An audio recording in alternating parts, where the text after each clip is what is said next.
Om Shanti, Shanti, Shanti. Harihi Om. Shri Guru Bhyo Namaha. Harihi Om.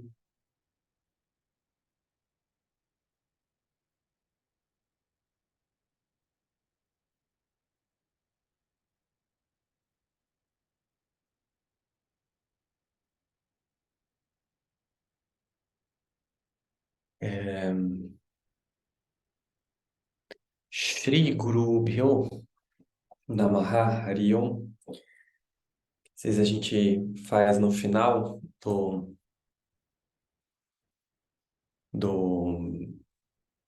de alguns mantras, né? Ele traz esse sentido de reverência ao, ao guru, né? O guru, o professor ou a professora, ou aquele que ensina, ou a relação de aprendizado, né? Essa relação de aprendizado, às vezes, ela nos traz dentro do yoga, né? Nos remete a esse sentido de tradição, né? Nesse sentido, essa ideia de tradição. E aí eu queria falar um pouco sobre esse sentido hoje, porque as tradições também, você deve já ter escutado esse termo também em relação à tradição, que é a ideia de linhagem, né? Não sei se você já escutou esse termo, a linhagem, né? Exatamente essa ideia que eu gostaria de questionar e essa ideia que eu quero quebrar aqui. A tradição, na forma como eu vou sugerir que a gente pense a tradição, não é uma linha, apesar da gente colocar, né, linhas de yoga, né? A tradição não é uma linha, né?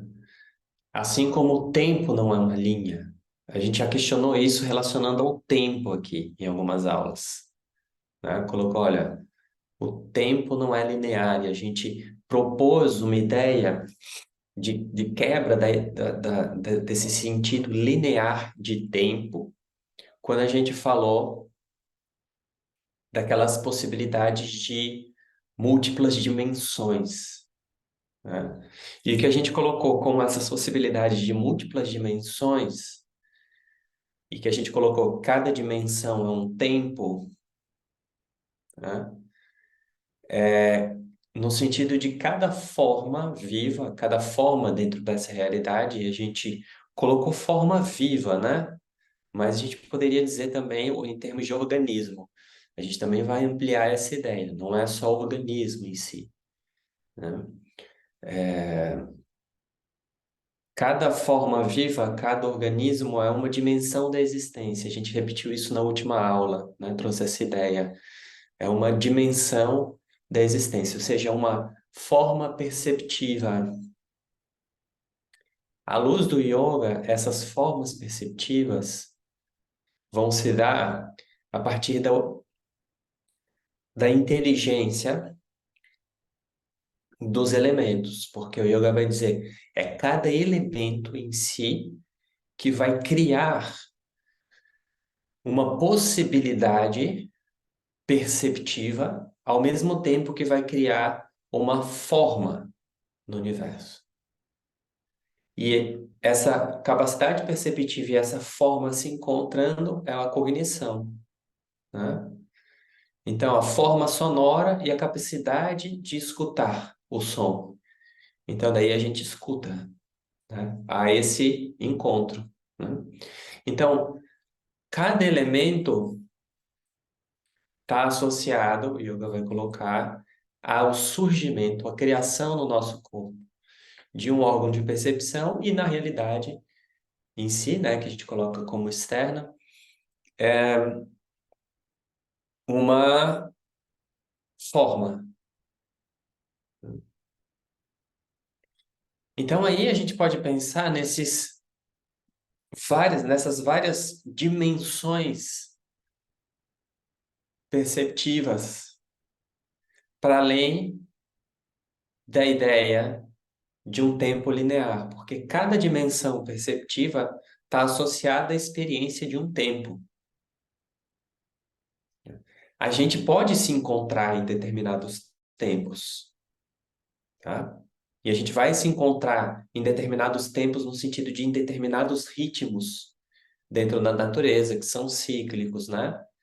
O que a gente colocou naquela primeira aula é que esse ritmo que a gente coloca, que é o nosso ritmo social hoje, ele, desculpa, ele se desvinculou de ritmos essenciais da natureza, o ritmo de dia e noite, né? Que é o ritmo do sol, e por aí vai, né? Então, por isso que ele se torna muitas vezes tão atordoante para nós, porque ele desrespeita alguns ritmos que são cíclicos associados à natureza e desrespeita vários ritmos que são associados a cada organismo, que tem uma dificuldade imensa de se adequar a esse tempo que é social. Alguns têm mais facilidade, outros mais dificuldade, mas esse ritmo social, ele se acelerou tanto que se você se tenta se adequar totalmente a ele, o corpo em si, esse ritmo do corpo próprio, ele colapsa, ele não dá conta. Foi isso que a gente conversou lá atrás. Mas nesse sentido, agora eu queria, para além de pensar esse sentido, questionar esse sentido linear de tempo, como extensão desse questionamento, a gente questionar esse sentido linear de tradição. Porque geralmente, quando se fala de tradição, se remete a essa ideia eu estou dentro dessa tradição, eu aprendi com o meu professor, que aprendeu com aquele outro professor, que aprendeu com aquele outro, e assim veio sucessivamente numa linhagem diretamente até mim, certo? Porém, porém, essa linha não é, essa transmissão, esse sentido não é tão linear assim. Porque cada professor, e sobretudo hoje, cada professor que recebe o ensinamento que a gente pode dizer que pertence a a uma determinada tradição, né? Ele recebe também uma influência de várias outras informações que estão atravessando ele. E o professor dele é a mesma coisa, e o professor dele é a mesma coisa. Então é muito difícil, nesse sentido, a gente se dizer filho de um pai apenas ou de uma mãe apenas, tá? Porque nós somos frutos de o entrecruzamento de muitos conhecimentos e muitas informações. Você pode dizer assim: olha, essa prática me marcou profundamente, esse ensinamento, esse conhecimento me marcou profundamente. E ser muito grato especificamente a determinadas pessoas que trouxeram, ou uma pessoa em particular que trouxe aquele conhecimento, que trouxe aquele ensinamento, né? Mas você é um ser multidimensional. E nessa multidimensão, tá, existem várias outras influências, certo? Então, a riqueza de toda a tradição, né, é uma relação. A gente não consegue pensar em número isso, né? Não dá para numerar. Mas é uma relação. Uma relação entre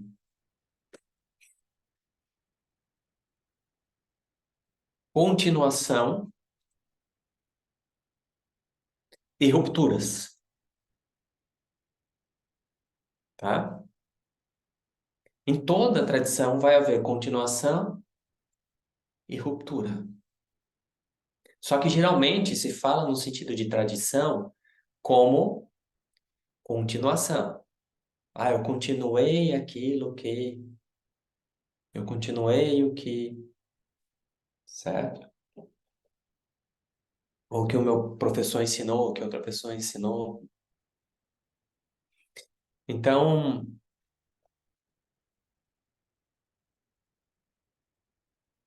a ruptura, e aí é importante falar sobre isso, porque algumas pessoas levam para um lado apenas ou para o outro.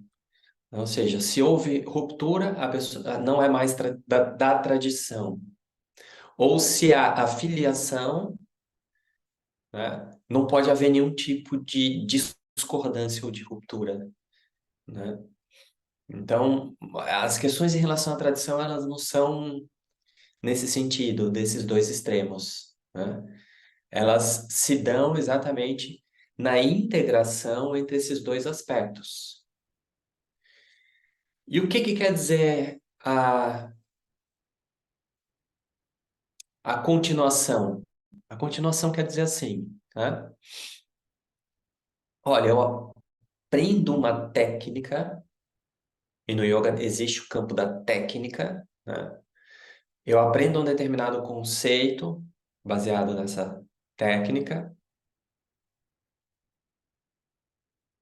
e tem toda uma filosofia como base, certo? Então eu aprendo isso, eu aprendi isso com alguém, eu aprendo, ou com algumas pessoas, né? Quando essa técnica chega em mim, essa técnica a gente pode dizer que tem uma continuidade, mas ao mesmo tempo ela tem uma ruptura no sentido de eu faço adaptações dessa técnica dentro desse contexto do meu corpo e eu faço adaptações dessa técnica dentro do contexto do corpo, dos corpos que chegam até mim. Isso falando bem específico no sentido do yoga, né? Então aí existe alguma coisa em comum, tá? A gente pode dizer, por exemplo, que o que existe em comum ali dentro do Hatha Yoga é essa linguagem dos asanas, da respiração, do pranayama. Então, existe uma forma de se fazer o Bhastrika Pranayama, por exemplo, mas dependendo do contexto que eu olhe para aquela pessoa, eu posso mudar um pouco a forma de fazer para adaptar o contexto físico, psíquico daquela condição, daquela pessoa ali. Então, muitos desses professores, vamos dizer assim, a maestria de muitos desses professores e professoras estava exatamente em receber isso, fazer uma leitura do contexto, né, de onde se estava, das pessoas e da situação, e aplicar essas técnicas de acordo com aquele contexto. Essa é uma maestria que faz parte do yoga, essa é uma maestria que, se a gente for, faz parte da alquimia também, né, que é adaptar ao contexto, adaptar aquelas necessidades, adaptar as problemáticas daquele momento, tá? E para isso se pede um tanto de continuidade de ruptura no sentido de, inclusive, criatividade nessa adaptação, tá?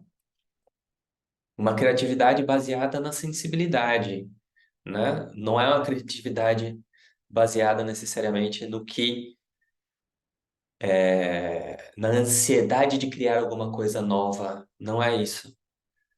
Mas é na sensibilidade de perceber o que pode ser interessante para aquela condição, naquele momento, naquela pessoa. tá? Quando a gente vai para o yoga, no seu contexto que a gente está conversando aqui, poético ou filosófico, que a gente está colocando no mesmo campo, tá? Que quando eu digo filosófico é porque os textos de yoga, eles têm um quê filosófico, né? Ou seja, de reflexão sobre si, sobre o todo, sobre a vida, né? Sobre o ser humano, sobre a natureza. E quando eu falo poético, porque a escolha da linguagem que o yoga vai usar para falar sobre isso é a linguagem poética de sua maior parte dos textos. É a linguagem poética. Por quê? Porque a conclusão do yoga é que a força da natureza é exatamente a força poética. Então, a melhor forma de se expressar para falar sobre ela é através da poesia. É através dessa linguagem que não fecha o objeto. Através dessa linguagem que não descreve o objeto, mas que usa como sua principal fonte imagens, analogias, tá? Essa é a principal base assim da linguagem do yoga na sua nos seus textos. E aí, por isso que o yoga, e a gente conversou um pouco sobre isso no encontro passado, por isso que o yoga é tão rico em imagens, né? E essas imagens vão ser analogias diretas dessas forças da natureza, muito mais construídas a partir da imagem do que da descrição. Quando entra a linguagem descritiva, é posterior dentro dos sensos de yoga. É quando a gente já, de alguma forma, se percebeu que a gente precisa dessa linguagem racional para sair dela. Entende quando eu digo isso? Que a gente precisa da linguagem racional para sair dela, porque existe essa linguagem racional que muitas vezes eu preciso preencher esse alimento da linguagem racional para poder acalmar minha mente para permitir com que eu saia dela. E daí eu entenda, por exemplo, uma analogia, que uma analogia não passa pela racionalidade, pela linguagem explicativa, tá? A analogia tem muito mais força do que a linguagem explicativa. E é por isso que muitas vezes é quando a gente está em meditação, por exemplo, ou quando a gente está numa prática, que a gente entra em contato com essa mente, a partir dessa mente mais aberta, com uma intensidade pura no nosso corpo ou na natureza, que dá aquele estalo assim de entendi aquela imagem que o yoga coloca sobre essa força. Muitas vezes isso também se dá no sentido, entendi aquele mantra. E aí, quando a gente entende um mantra nesse campo, ele tem muito mais força do que a intelectualização desse mantra, no sentido da repetição intelectualizada. Quando a gente entende isso através das analogias que o yoga traz, é como se a gente entendesse diretamente essas forças, né? Desse espaço na nossa mente para perceber diretamente essas forças. Então, quando a gente vai para a linguagem do yoga, nesse sentido filosófico ou poético que a gente está colocando ali, que são os textos do yoga, para além da questão técnica de asana, pranayama e tal, porque mesmo os textos técnicos, galera, os textos de Hatha Yoga que vão trazer técnicas ali, descrever as técnicas, falar para que serve e tal, eles estão embasados em imagens. Eles estão embasados em analogias da natureza, né? Em relação, por exemplo, o Hatha Yoga tem muito essa relação do Sol e da Lua no nosso corpo. O que é o Sol e a Lua no nosso corpo? Uma coisa eu dizer para vocês. A Lua, o Yoga vai dizer que está associado ao lado esquerdo. O Sol está associado ao lado direito. E por aí vai. E aí é muito interessante porque às vezes A gente fala essas coisas e aí daqui a pouco vem a imagem do yoga e inverte, coloca assim, a lua do lado esquerdo, né? E o sol do lado direito. Aí daqui a pouco algumas imagens pegam e colocam a lua aqui e o sol na barriga, né? O fogo associado à barriga. E aí essa lua que escorre, queima no fogo do sol, né? Que está no plexo. E aí a mente racional fica sem entender, né? Mas por que que a mente racional fica sem entender? Porque não é para ser entendido com a razão, é para ser entendido através desses movimentos que a gente vai chamar aqui de intensidades puras que acontecem no meu corpo. E as imagens estão simbolizando essas intensidades. Então, quando a gente consegue, nesse silêncio contemplativo da prática, sentir essas intensidades, a gente consegue entender as imagens. Isso é muito interessante, tá? Então, essas imagens ou essa linguagem que o yoga escolhe para falar, né, é uma linguagem que também ela vai sendo repetida, várias imagens se repetem, são imagens tradicionais, vamos dizer assim, elas se repetem, mas novas combinações de imagens são feitas, tá? Essas possibilidades de novas combinações de imagem, é como a poética do yoga continua, continua viva.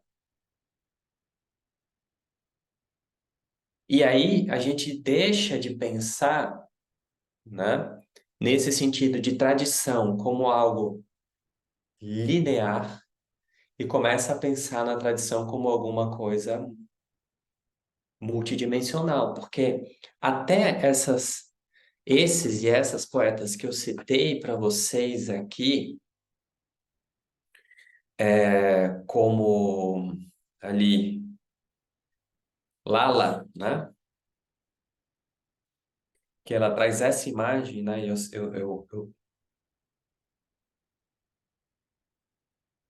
Eu li esse poema já aqui. Essa imagem é linda essa imagem, né? Ó.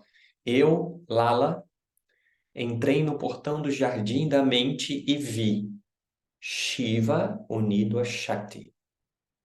Eu estava imersa no lago de infinito deleite. Olha essa imagem, né? Que linda. São imagens que estão ali, mas são imagens que ela vai trazendo, né? Que ela vai trazendo o lago, né? A água, no sentido que dá o deleite, a água já traz essa sensação de fluidez mesmo, de alguma coisa né? Que é fluida, né? E já dá também essa imagem dessa união de Shiva e Shakti como esse deleite em si, como o próprio deleite da água, né, do lago. O lago também, se você mergulha, ele tem esse sentido, né, líquido, mas ao mesmo tempo, se você vê a superfície do lago, é o lugar onde você se vê, né? Então é como se ela dissesse: Shiva e Shakti, nesse lago de infinito deleite, sou eu, tá? E isso é muito bonito porque isso é de uma ousadia tremenda escrever isso. Entende o que eu estou dizendo? Ela não está dizendo assim, a tradição disse. Ela está dizendo, não, olha, no portão do jardim da mente, Shiva e Shakti unido, né? Eu estava imersa no lago de infinito deleite. Eu vi nesse lago, ou seja, eu me vi. Eu me vi como Shiva e Shakti, tá? Então, isso é tradição? Ela pegou dessa tradição, ela bebeu dessa tradição. Talvez, se ela tivesse nascido em outro lugar, ela não tivesse as ferramentas para ter essa contemplação. Então, ela é filha da tradição, mas ao mesmo tempo ela não está falando em terceira pessoa. A tradição diz que se eu. Ela dizendo, eu estou vendo isso, que a tradição canta, que a tradição aponta, que a tradição indica, eu estou vendo. E ela está escrevendo nessa linguagem que ela vê. da forma como ela vê. Então, existe uma ruptura, sim, porque é isso, é de uma ousadia imensa, porque dependendo do quão essa tradição é fechada, como a gente já trouxe esse conceito de aberta e fechada, ela só poderia falar em nome da tradição.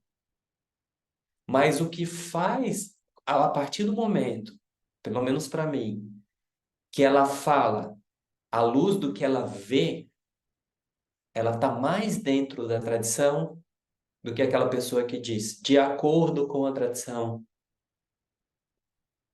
Mas se alguém está dentro dessa tradição de forma fechada, vai dizer, como assim? Que ousadia ela dizer isso, né? O que pode ser dito é um texto canônico, mas na poesia, não, mas ela está vendo isso. Então a poesia, quando ela escreve a poesia está reproduzindo, ou seja, mantendo e atualizando aquela visão. Atualizando no sentido de ampliando, porque ela fala a partir da linguagem como ela. Então tem um pouco dela ali também, Lala, nisso. Não é a tradição pura. Não existe tradição pura. Não existe tradição pura, apesar de se reivindicar purismo na tradição. Não existe tradição pura. Sempre vai ter um pouco daquela pessoa que está falando à luz da tradição. Por isso que é continuidade e criação, e ruptura nesse sentido de criação nova, certo? Então a tradição não é alguma coisa estanque, pura, que as pessoas vão nascendo e morrendo e a tradição continua assim. Essa ideia não existe. E por isso que quer dizer, isso existe, apenas na ideia, não na prática. Então, muitas vezes isso serve para que você deixe de criar, enquanto aquela pessoa que se diz representante direto da tradição está criando o delírio dela, tá? Agora, eu não vou entrar em detalhes aqui porque a gente já falou sobre isso, os limites dessa criação no campo prático, né? A gente já falou sobre isso, né? Porque também existe uma forma, quando a gente vai para o campo prático, existe uma forma, né, que diz respeito a asana, pranayama, que também, se isso começa a fugir da prática e sumir da prática, onde está o yoga? Então, claro que existem determinados limites, como tudo na vida, dentro desse processo de renovação. Mas ele é um processo de renovação porque ele é um processo de adaptação. E a prática, mesmo física, ela é tão multidimensional que você pode pegar um professor ou uma professora que se especializa em uma área da prática, né? E passa mais aquilo e conduz mais aquilo e cria mais a partir daquilo, e um outro professor que pega uma outra dimensão da prática, por exemplo. Pranayama é uma dimensão, Mudrasa é uma dimensão, Asana é uma dimensão. Só que hoje as práticas de Hatha Yoga ficam muito focadas na dimensão Asana, tá? Então, ainda a prática é tão multidimensional que você pode ainda, dentro dessa multidimensionalidade da prática, se especializar no sentido de praticar muito aquilo e passar mais aquilo. Aquilo continua sendo Hatha Yoga, mas é importante que tenha pranayama, asana, meditação, isso dentro desse formato, tá? Era muito comum dentro desse formato da pessoa sentir qual era a necessidade da pessoa e falar, faz isso. Dentro dessa multidimensionalidade de coisa que a pessoa tinha, ela via o que que era interessante para aquela pessoa e disse, começa por isso, faz isso. Entende? Então ela está dando uma parte. Só que ela deu uma parte para essa pessoa, pelo que ela viu. Ela sabe isso e deu isso. Aquela pessoa pegou essa parte, como se pegasse um novelo, e ela passa adiante. Aí você olha e diz assim: ah, a prática de Hatha Yoga é isso. Eu aprendi isso, a prática de Hatha Yoga é isso. Aí você pega outra pessoa que pegou outra parte do novelo assim e vai dizer: a prática de yoga é isso. Cada um está em uma linha. Só que essa pessoa estava numa dimensão mais ampla que ensinou só uma parte para aquelas duas e essas duas saem brigando como se fosse uma linha, cada um para um sentido. Só que a gente tira essa ideia de linha, a gente começa a pensar no sentido de, por isso que eu falei, quebrar a ideia de tempo linear para o sentido de um tempo dentro de múltiplas dimensões, até a prática de yoga como várias dimensões da prática, né? Várias dimensões de aprofundamento da prática. Para a gente começar também a pensar nessa tradição, em vez de, inclusive, pensar alguma coisa linear, até questionar o termo tradição, no sentido de constelação. Pensar a ideia de tradição como constelação, certo? Isso é muito interessante, tá? Então, dentro dessa constelação, que é a tradição, eu aprendo, e aí a gente vai sair não só do yoga, não falar só do yoga, mas isso também associando a arte, associando a poesia. Obviamente que na arte e na poesia existe uma amplitude de liberdade maior, certo? Mas eu queria pegar essas duas ideias aqui. Quando a gente pensa em constelação, nesse sentido de constelação, a gente pode pensar mais tranquilamente de que fazem parte da sua tradição, tá? Vários professores, várias professoras. Muitas vezes, inclusive, que você vai percebendo que você pode pensar assim: caramba, esse professor, essa professora que me ensinou essas coisas não é do yoga. Mas parece, agora que eu conheço o yoga, parece que ela já estava falando de yoga antes de eu conhecer o yoga e mesmo sem ela conhecer o yoga. Aí entende como essa constelação ela é ampla, mas ela vai fazendo uma convergência em relação a essa convergência da constelação é você, tá? É você e o seu desejo por conhecimento, tá? E aí essa tradição, a gente pode dizer, olha, essa tradição,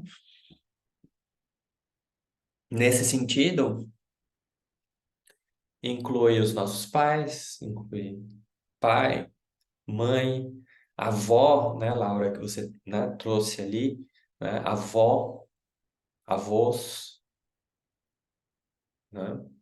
Então, ensinamentos e entendimentos e coisas que vão sendo trazidas por essas pessoas, né, num primeiro momento, num primeiro raio associado a essa constelação, né?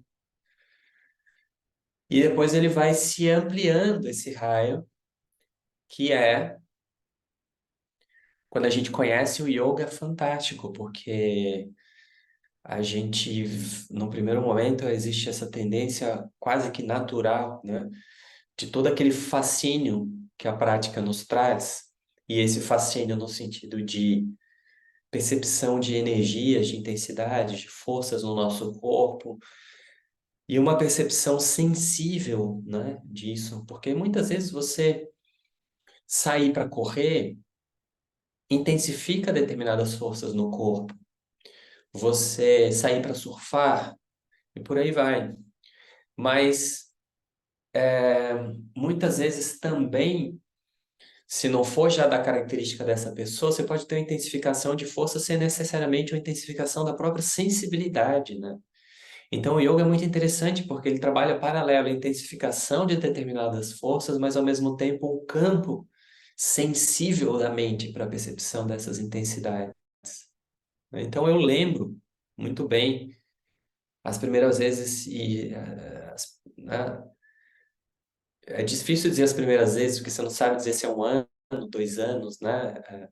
A memória também vai. Mas as primeiras práticas de yoga que eu ia de bicicleta e voltava de bicicleta, assim, como eu voltava, assim, como era intenso aquilo, né? Que você volta mais perceptivo aos sons, aos próprios pensamentos, ao que está acontecendo, à vida em si, né?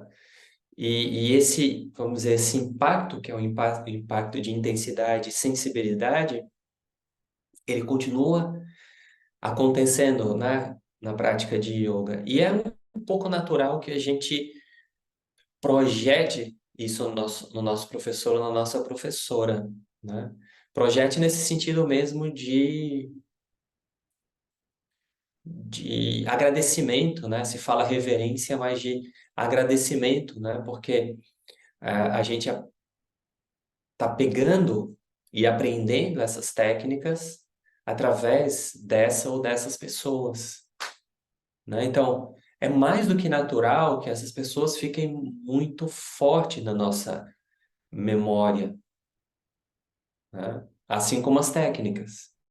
Mas as técnicas chegaram por essas pessoas, então é natural.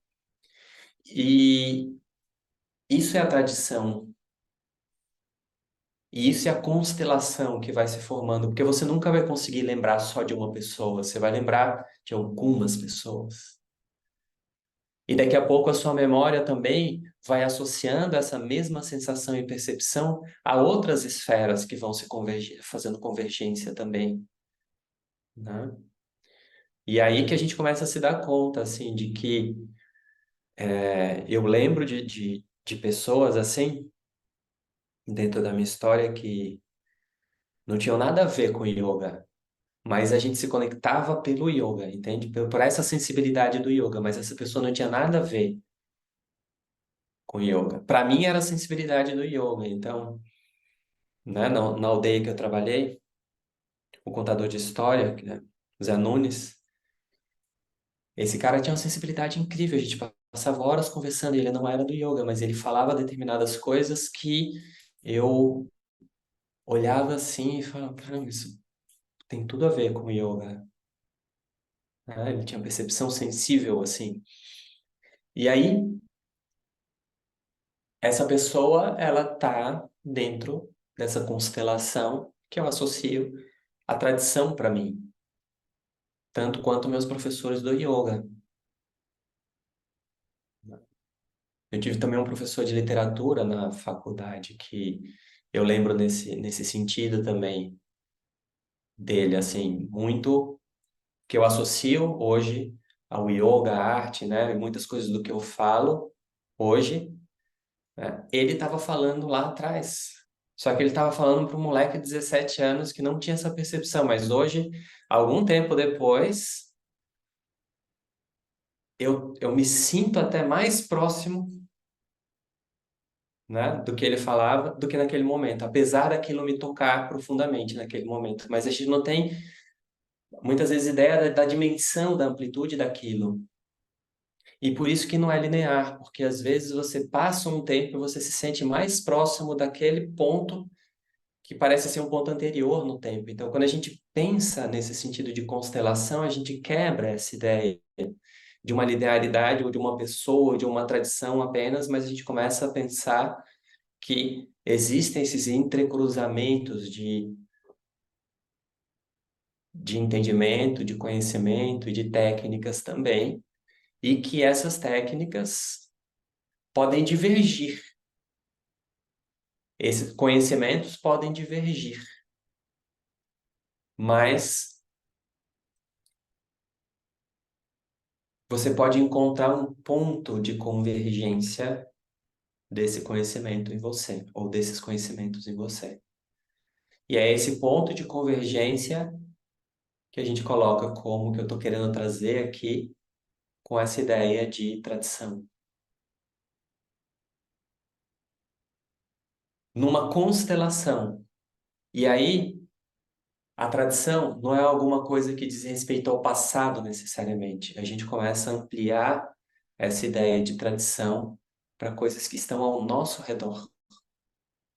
Porque a nossa possibilidade, e aí a gente foge um pouco da tradição enquanto prática, foge um pouco da tradição enquanto prática de Hatha Yoga em si, enquanto técnica, tá?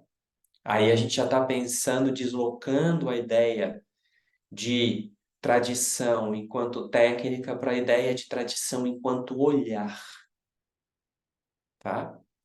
E isso é o mais importante aqui, essa virada para a gente, porque é aí que essa ideia de tradição ganha uma amplitude maior, porque ela não tem as bordas de limitação da técnica, que é aquilo que eu falei para vocês. A gente pode olhar uma forma e dizer assim, peraí, aquilo ali não é yoga, aquilo ali é kung fu. Aquilo ali é, sei lá, karatê. Aquilo ali é capoeira. Isso aqui é yoga, hatha yoga. E tá tudo bem. Uma coisa não está excluindo a outra.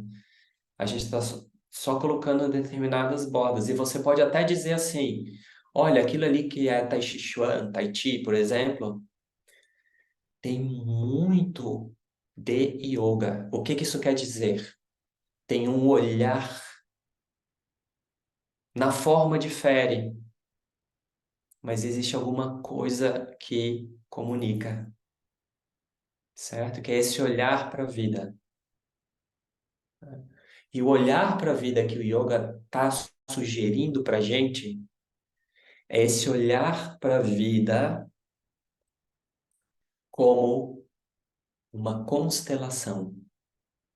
Por isso que a gente trouxe a ideia de conjunção e disjunção. Entende a ideia de constelação agora?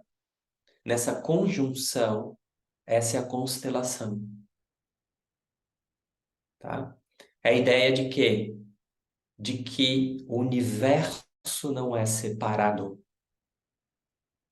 em si e eu não sou separado do universo. Então, no momento que eu olho para as forças do universo, eu olho para essas formas de vida, ou essas dimensões da existência que são as formas mesmo de vida, né? Ou seja, uma pessoa, uma planta, né? Um animal, e eu aprendo algo com elas, isso é uma lembrança para mim de que ela faz parte dessa constelação. O yoga vai dizer, para a gente lembrar dessa ideia de constelação, o yoga vai usar mesmo a ideia de família, tá? E isso está naquele poema que diz assim: a terra é a minha mãe e eu sou seu filho. O céu é o meu pai. E por aí vai. Então ele vai colocando essa imagem que eu falei para você, essa analogia, certo? Da família nos astros, para nos lembrar que se não fossem eles, a gente não estaria aqui. Entende como a imagem dá um salto de compreensão que você não precisa ir para a ciência para explicar detalhe por detalhe como o nosso corpo, de alguma maneira, nasceu do material cósmico, ou seja, que está associado mesmo ao material da matéria do universo em si. O yoga vai direto dizer assim: a terra é minha mãe, o céu é meu pai. E vai começar a trazer essa ideia de constelação no sentido de as estrelas e os planetas e essas forças em si são a minha família, ou seja, a minha tradição. Mas não é uma tradição para trás, é uma constelação. E qual é a diferença? A gente tem a ideia de que quando é uma tradição no sentido de para trás, é alguma coisa morta, é alguma coisa que passou. E quando a gente pensa nesse sentido de constelação, a gente pensa no sentido de que são forças vivas que estão aqui, a partir das quais eu posso aprender. Aprender em dois sentidos. Aprender no sentido de que essa força ou essa vida pode me ajudar a lembrar de que a gente não está separado. E no sentido de que essa força, ela me comunica alguma coisa sobre a vida. E aí a gente pode pensar, por exemplo, na própria existência e forma de se comunicar dos elementos. Cada elemento tem a sua mágica, né? Então, cada elemento tem uma forma de se comunicar na natureza com os outros seres, de criar e de se comunicar comigo, com a minha mente, com esse campo contemplativo da minha mente. Então, no momento que eu abro a minha mente e abro o meu coração para essa possibilidade, a tradição começa a se expandir em várias direções e começa a se tornar mesmo essa ideia de constelação. Tá? O fogo está dentro disso. A terra está dentro disso, nesse sentido de a terra pode ser um mestre, o fogo pode ser um mestre, o ar pode ser um mestre, a água. E nada, no fundo, nada, se a gente vai ampliando essa ideia ou essa percepção, nada está fora desse espectro, porque o universo em si é vivo. Então, as possibilidades comunicativas desse universo são múltiplas. A partir do momento que eu abro a minha mente, né? Abro esse campo perceptivo para escuta.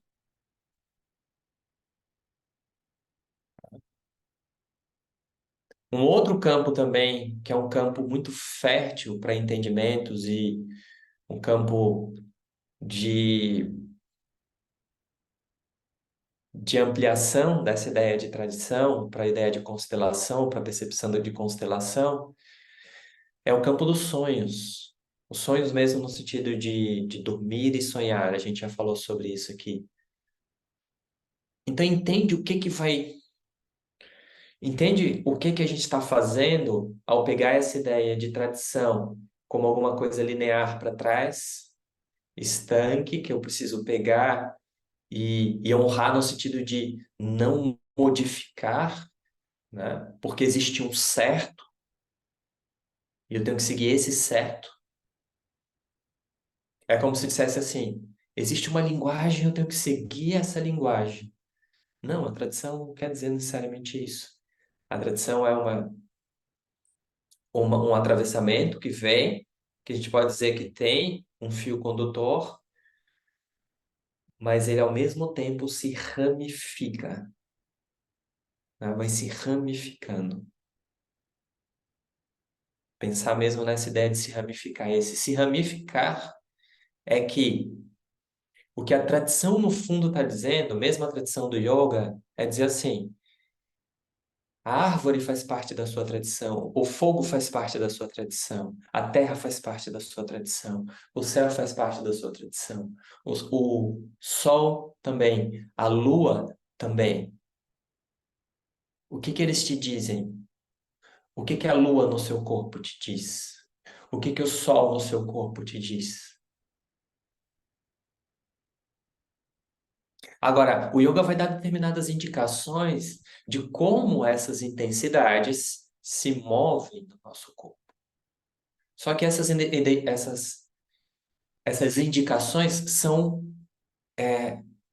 analogias, são metáforas, são analogias, elas não são totalmente descritivas, porque não funciona assim.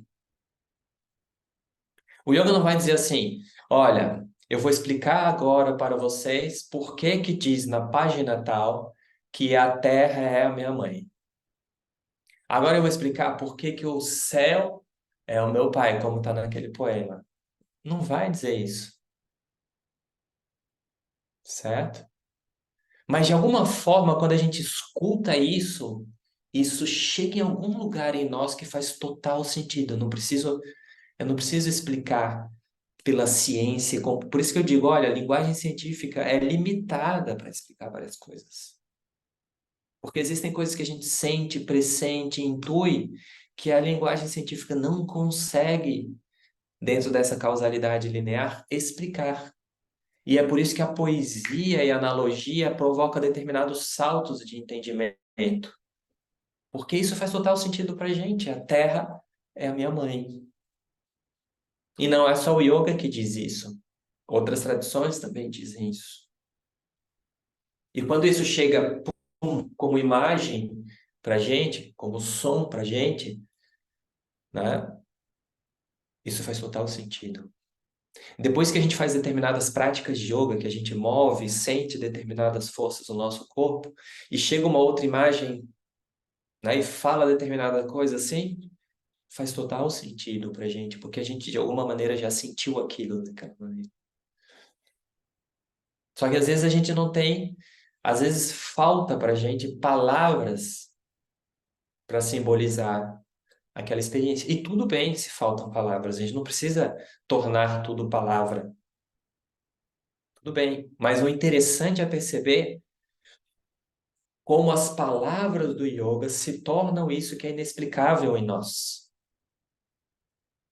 Essas percepções que são difíceis de explicar, se não for na linguagem poética. E aí está a tradição do yoga enquanto poética. Falar sobre aquilo que é inexplicável. Essa é a tradição poética do yoga.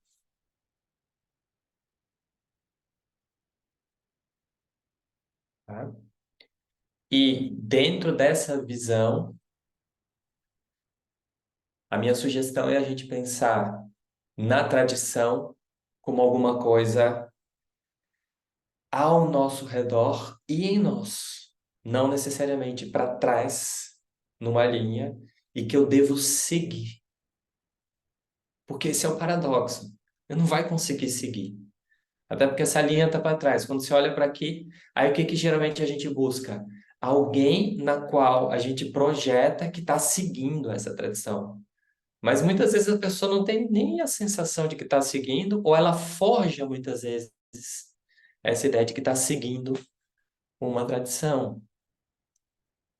Porque não se segue uma tradição nesse sentido. Né? Eu honro uma tradição que me trouxe até aqui. E isso não é seguir. Tá?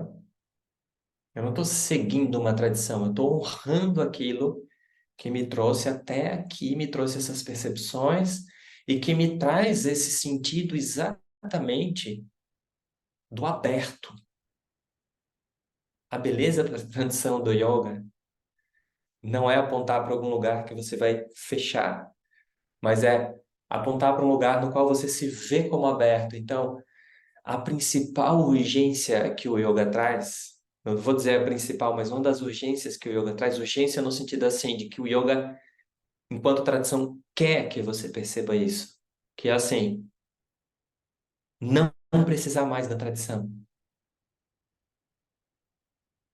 E tradição, entende, né? Como esse apoio linear mesmo que a gente coloca, tá? Como esse apoio de técnica e mesmo assim de um fazer, assim, faça isso, não faça aquilo, faça dessa maneira e tal, contemple isso, contemple aquilo. O yoga quer que, através disso, você chegue nesse lugar de, pum, de aberto. Chegou nesse lugar, ele é tão maravilhoso que aí eu vou honrar essa tradição, mas não como alguma coisa fechada. É aí que o método pode se modificar, porque como é um lugar aberto, o que que eu posso fazer para aquela pessoa perceber isso? Pode ser um estalo de dedo, assim, dependendo da situação. Pum, que a pessoa sai desse lugar fechado e... Então, Por isso que o yoga, enquanto prática, é tão multidimensional.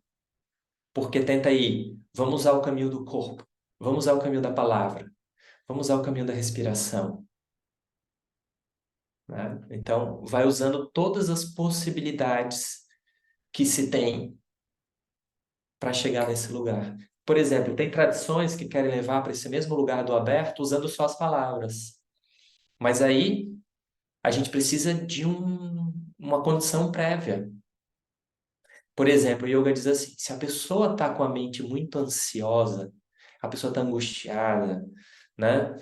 Ansiosa no sentido de já no corpo aquilo, não adianta a gente ficar usando as palavras, não vai chegar, não tem espaço na mente para chegar, para falar desse aberto. Então vamos fazer o caminho do corpo.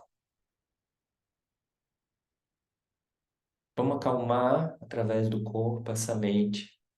Vamos trazer esse lugar no coração, para daí sim existir um chão a partir do qual ela pode olhar para o céu. Se não tem esse chão, às vezes é muito mais difícil. E por isso o yoga é tão completo. E por isso que eu, quando me perguntam, o yoga é filosofia? Não, é muito mais. Se a gente pensa em termos filosóficos, históricos, o yoga é muito mais. Porque a gente pode dizer, o yoga também tem uma praxis, uma prática, técnicas físicas, que várias filosofias não tiveram. Por isso que o yoga alcança essas várias, né, dimensões, assim. Mas o yoga também é uma prática filosófica no sentido de usar a palavra, a linguagem, né, a reflexão através dela. Sim, profunda nesse sentido.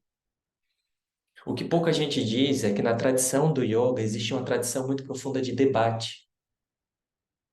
Algumas pessoas tentam desconstruir o yoga a partir dessa ideia de que no yoga não tem debate, no mundo acadêmico tem, mas existe uma tradição muito profunda de debate dentro do yoga.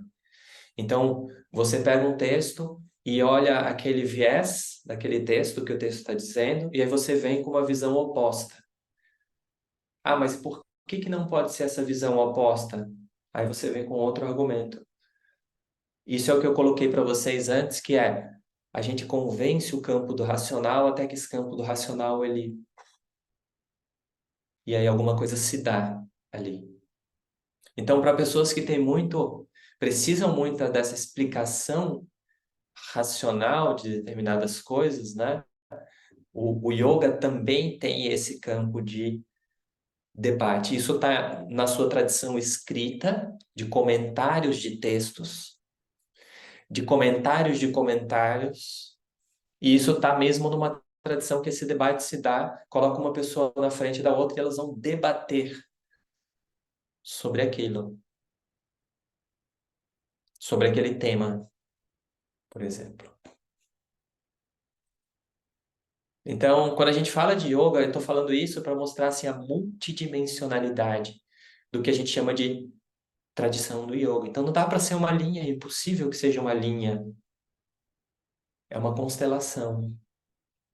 E esse sentido de constelação, quando a gente traz para esse momento, para a nossa vida, para esse momento, essa constelação que é o yoga em si, todas as suas dimensões, ele quer que ele chegue em nós para a gente olhar para essa vida como sendo essa constelação. Ou seja, a vida como sendo essa tradição. Essa era a ideia do yoga enquanto tradição.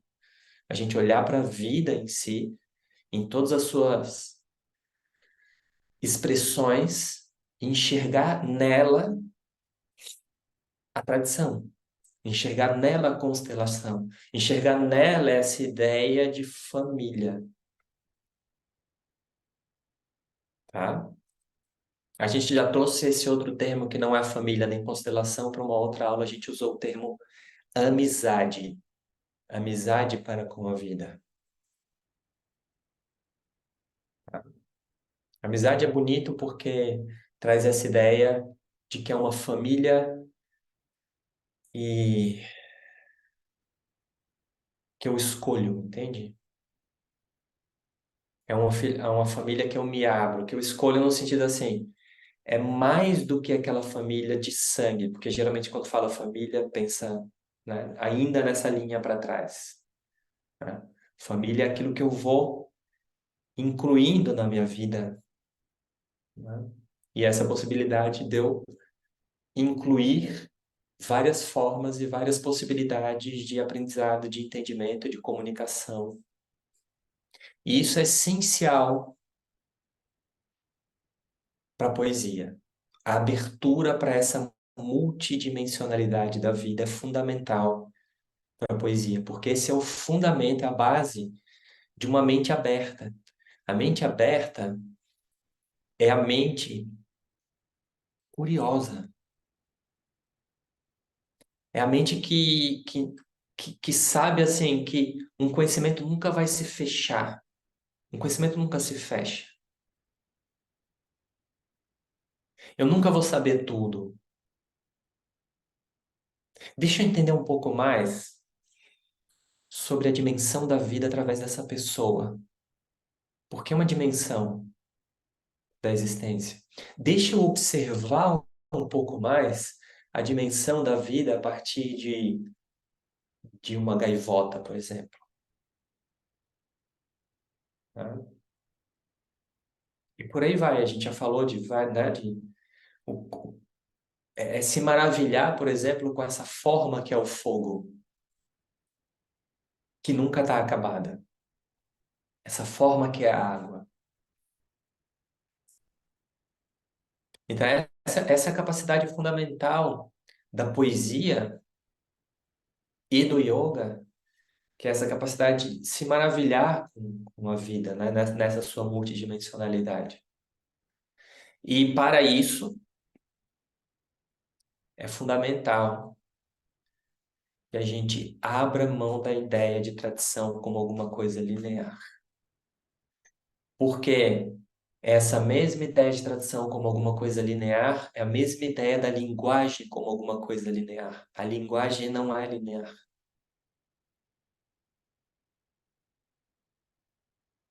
tá? Eu não aprendo apenas com essa linguagem verbal na minha mente e que eu tenho ela como linear e que pertence a esse caminho que eu penso que é linear. Então, abrir mão dessa ideia linear de tradição é abrir mão da ideia linear de linguagem, é abrir mão da ideia linear, inclusive, de eu, de um eu linear. E começar a olhar para a vida a partir dessas múltiplas dimensões. E isso nos maravilha, tem a capacidade de nos maravilhar constantemente.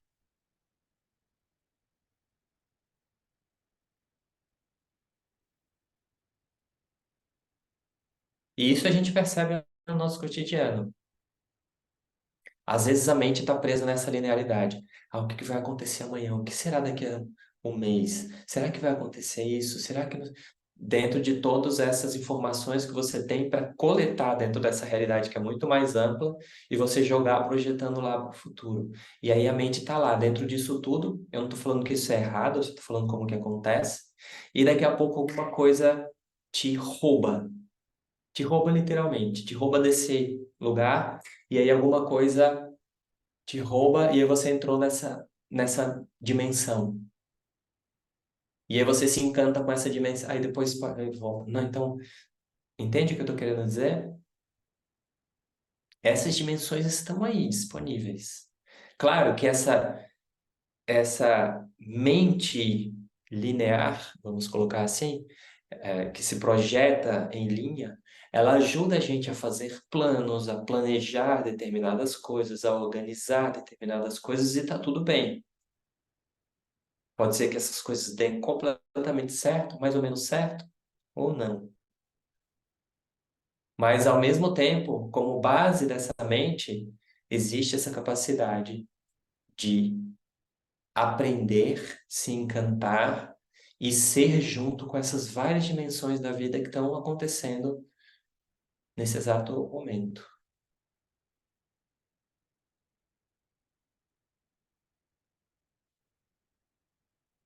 a poesia, enquanto leitura, tem essa possibilidade de nos abrir para essa multidimensionalidade, porque ela em si já é uma dimensão criada pelo poeta e que permanece depois dele, entende? Um livro é uma dimensão, cada livro é uma dimensão dessa. É uma espécie de magia criada pelo poeta que perdura para além dele. E continua sendo uma dimensão aberta, porque dependendo da época, aquilo ali é feito uma releitura daquela poesia, e dependendo da pessoa, ela faz uma leitura. Às vezes você faz uma leitura de um livro hoje, daqui a 10 anos, 5 anos, você lê de forma completamente diferente, de toca em outros lugares. Então aquilo ali é uma dimensão aberta, mas é uma dimensão criada pelo poeta e que perdura. Entende o quanto que isso é encantador? Então, a própria poesia, ela tem essa possibilidade de nos abrir para novas dimensões, para outras dimensões, porque ela é em si uma dimensão. E essa dimensão, apesar de ser criada pelo poeta, ela cria o poeta, isso que é mais interessante. A poesia cria muito mais o poeta do que o poeta cria a poesia,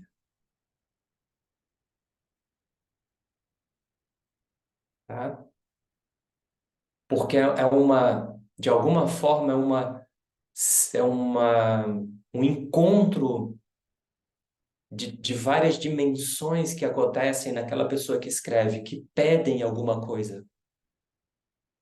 Não é necessariamente controlável por quem escreve.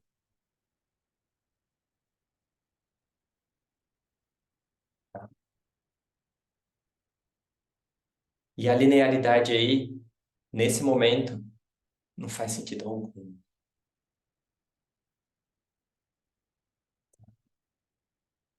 Porque pode ter coisas ali que vão sair através daquela poesia que aconteceu há 20 anos atrás, mas tem uma vivacidade muito maior do que aquilo que aconteceu ontem.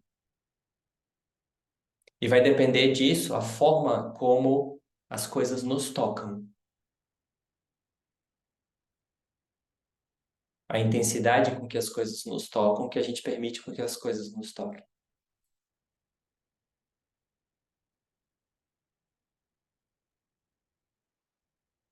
Certo?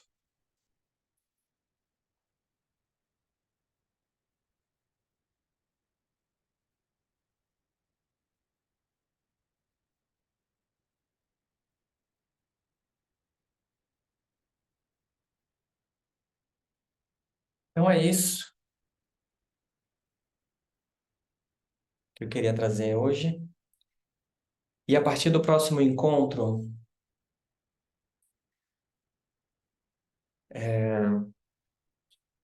eu queria que a gente, já de agora, já começasse a trazer alguma percepção sobre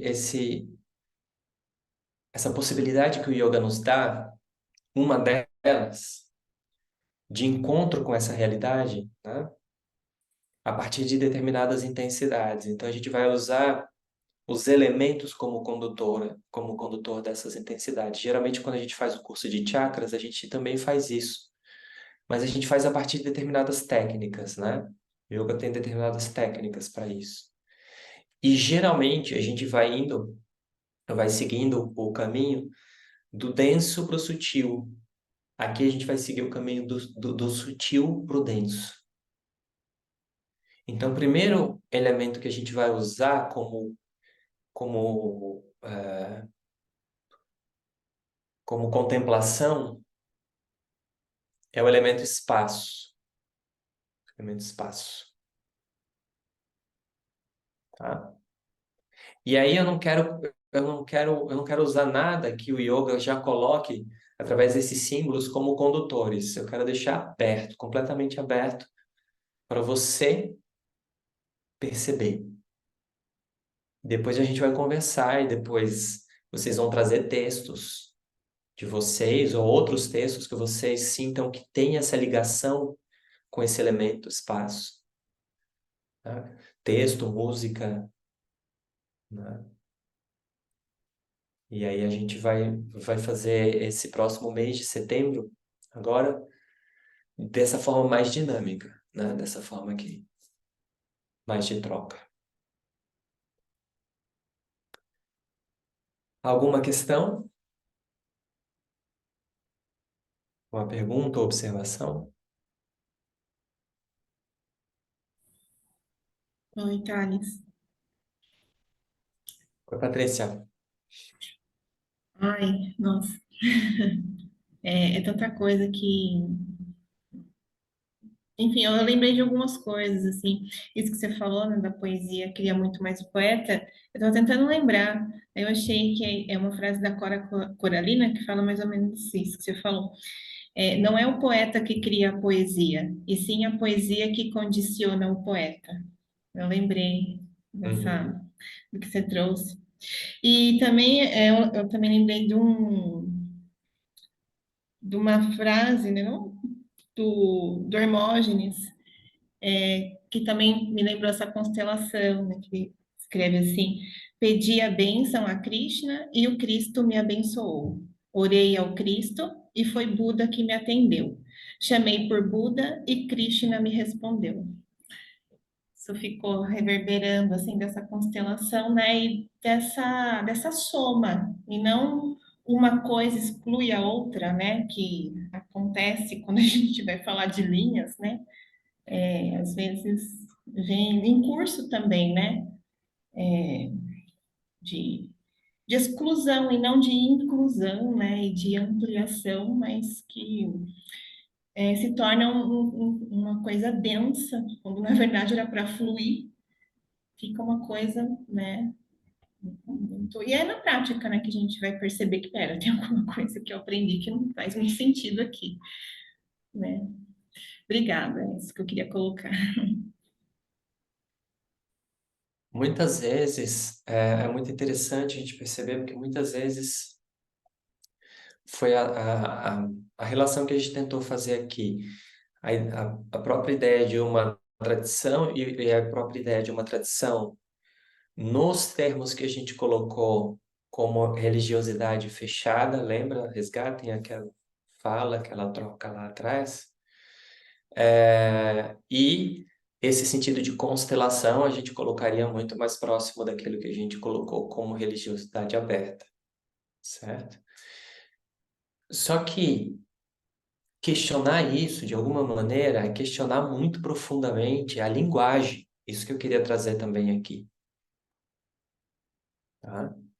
Então, às vezes, muitas pessoas precisam de uma linguagem única, que não seja necessariamente multidimensional, uma linguagem para trazer um sentido de segurança maior, emocional de segurança maior. Tá? Então, muitas vezes, esse sentido de se pegar mesmo numa tradição, né, tem isso. E às vezes também tem o outro sentido, né? Eu uso, que isso não é negativo esse termo usar, né? Eu estou dentro de uma tradição com práticas, com símbolos, e isso é muito frequente dentro do budismo, certo? Ali tem, do budismo tibetano isso é muito frequente. Ah, faça as práticas dessa forma, esses símbolos, essa forma de visualização, isso, esse mantra e tudo mais, mas inclusive, isso é feito para perceber que aquilo ali é uma forma, não é a essência. A essência não forma.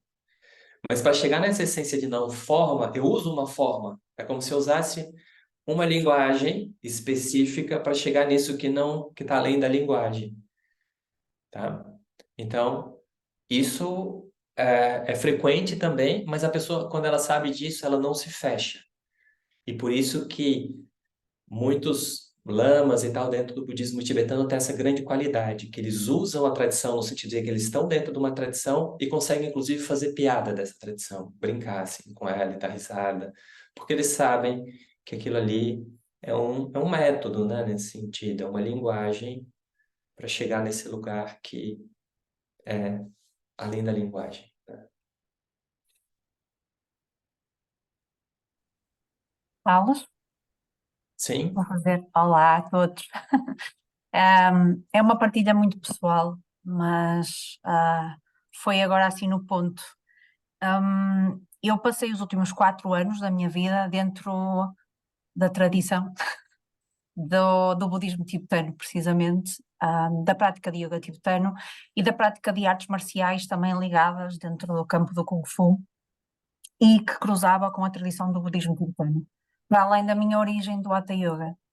E os últimos 4 anos foram assim de uma luta interna muito grande por causa desta diferença de termos sânscritos, o sânscrito que é diferente, uma intuação que é diferente e quase uma necessidade de ter que escolher um lado. Só a fazer sentido? E foi triste. Ah, eu tive ali momentos mesmo de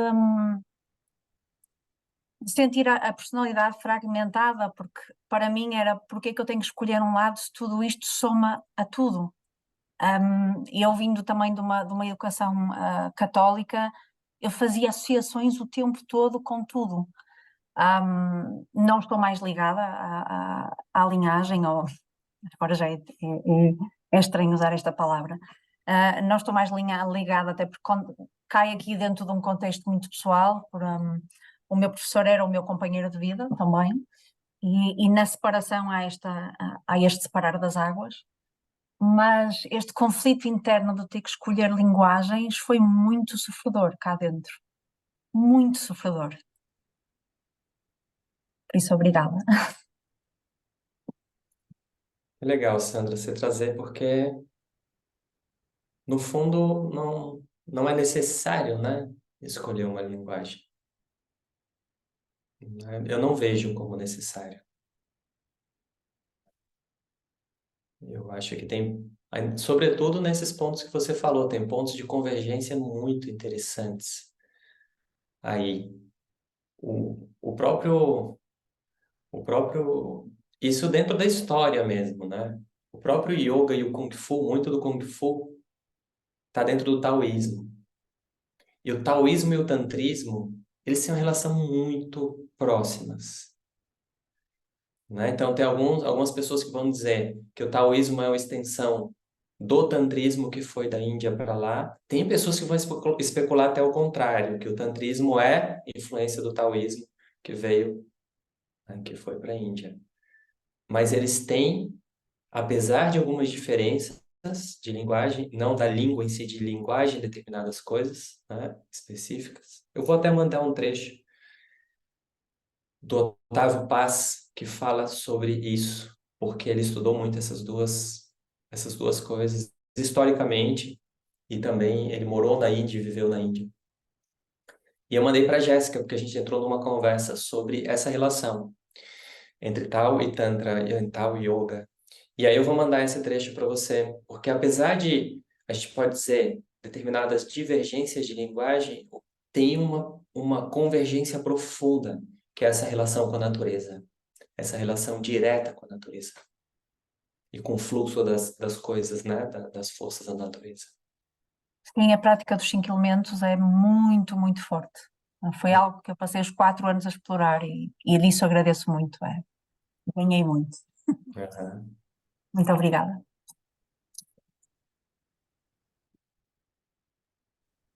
Com licença, peço a palavra aqui. Só para complementar, também tive uma experiência parecida, sabe? Mas foi uma questão assim, eu comecei a praticar o yoga e acabei me apaixonando e me tornei instrutora. Mas no meio do caminho eu tive uma lesão de quadril. Já era antiga, enfim, isso só ficou mais evidenciado com a prática. E no local onde eu praticava e ensinava, existia uma linha que nós seguíamos, mas aquilo começou a ficar inviável para mim. E aí eu comecei a me aproximar de formas mais brandas de prática física e focar mais em pranayama e movimentos mais gentis. E aí eu acabei indo mais para o canto do Qigong e do Tai Chi, né?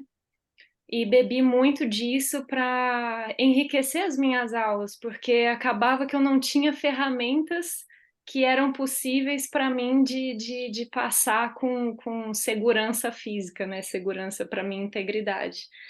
E aí eu comecei a entrar nesses loopings também de gente, mas é tão parecido. O que é o que aqui, né? O que eu tô fazendo, né? Mas parece que a gente tem essa necessidade de nomear por conta dessa segurança que o nome traz, né?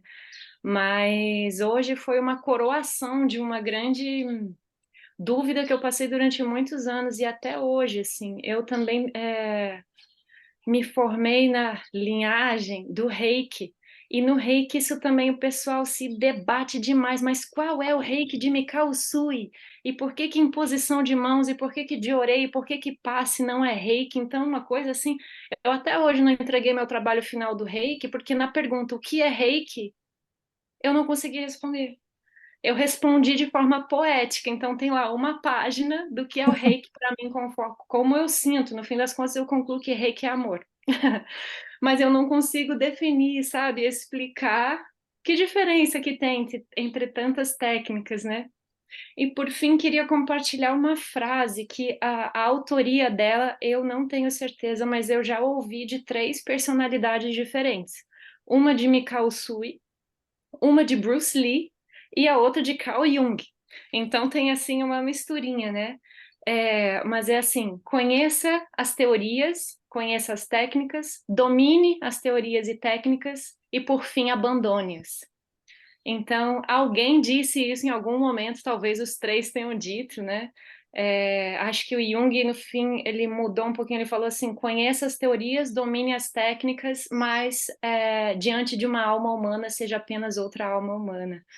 Então, é isso. Acho que só agradecer aqui, Thales, por você dar nome a essas nossas dúvidas existenciais profundas e, na verdade, você faz assim, ó, você assopra e dissolve. Parece que traz um conforto até físico pra gente. Não sei se pro resto do pessoal é assim, mas é o que eu senti desde a primeira aula, por isso que eu tô aqui com vocês ainda. Toda aula é uma dissolução, né? Mais próximos da liberdade. Enfim, agradeço. Valeu, Jéssica, obrigado. Obrigado por sua presença.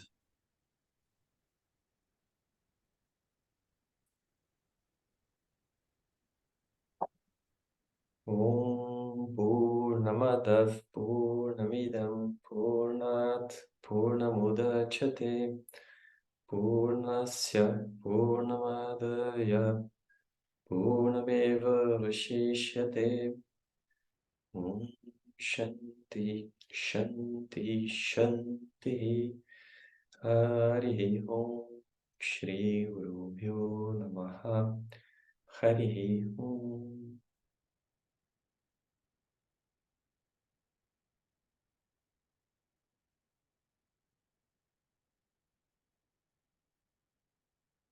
Boa semana, galera.